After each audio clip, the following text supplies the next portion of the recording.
There's a lot of information and opinions out there on kick drum technique, and it can be confusing, especially as a beginner, to know which is the right technique for you. You're doing it wrong. We're going to make sense of that for you today in our second drum kit lesson video. Also, in our previous video, Drum Notation for Beginners, we showed you some basic drum notation for the practice pad. But today, we're going to expand on that, take a deeper dive, and show you some drum notation for the drum kit. So stick around for that.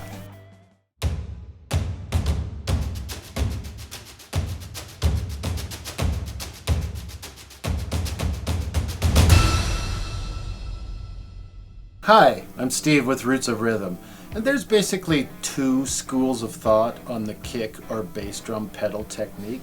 One is referred to as heel down and one is referred to heel up. Many drummers wonder which would be the best technique, and ultimately I think they're both valid.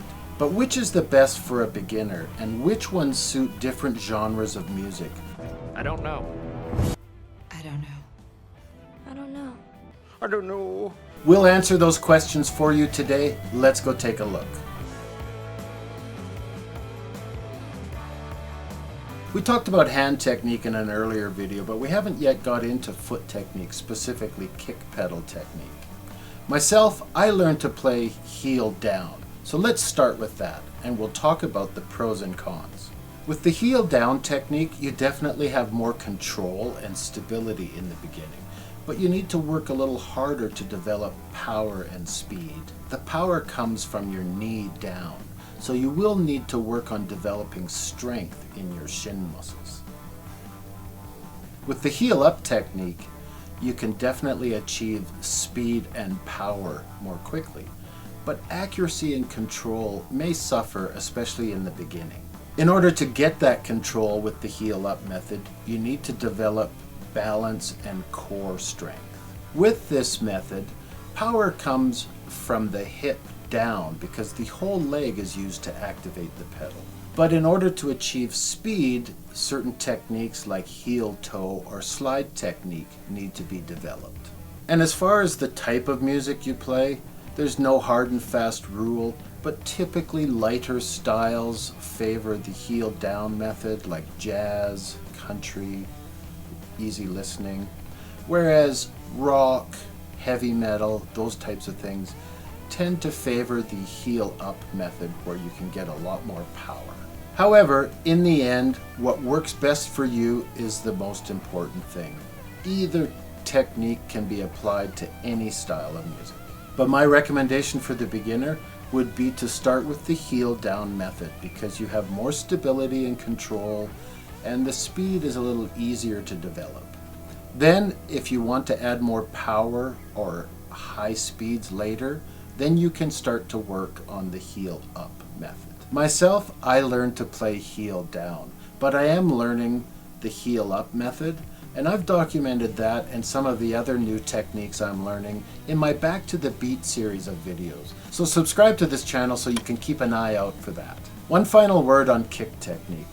Do you bury the beater or bounce the beater? This is another controversial thing. I think both are valid, and let's go over the pros and cons. Now on an acoustic kick drum, when you bury the beater, you get more attack, more punch, but you deaden the sound and there's less ring. The opposite is true when you bounce the beater. You may not get as much power and attack on the note, but it will resonate and ring more. And also, the beater is back in position and ready for the next stroke sooner.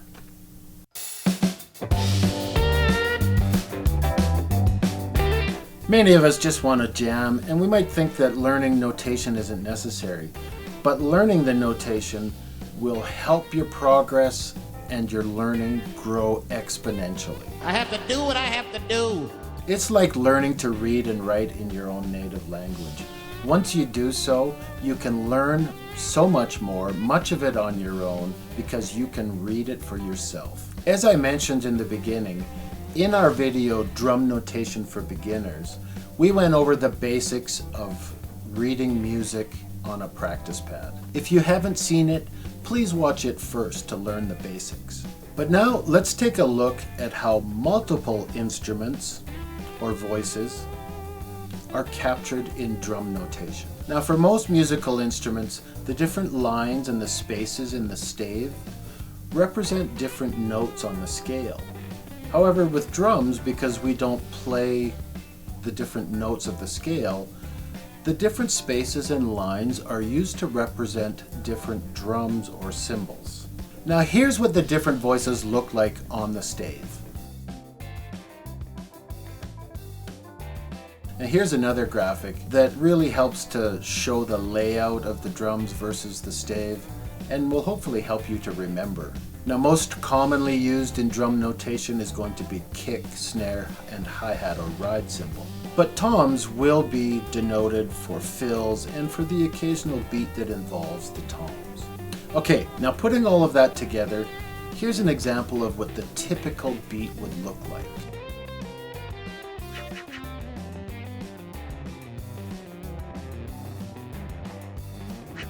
Okay, like anything, we could dive deeper and deeper into this, but I think I've given you a lot to think about today with the bass drum technique and this basic notation. Be sure to let me know in the comments section if you have any questions on any of this, or suggestions on things that you would like to learn or areas where you'd like to improve.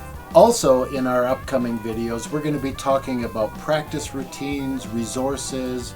We'll talk about coordination and independence on the kit, and we're going to start showing you some basic beats that you can apply to almost every genre of music. I hope you're enjoying our Roots of Rhythm lessons. Please make sure to like this video, subscribe to the channel, and ring that bell so that you will be notified when our next video comes out.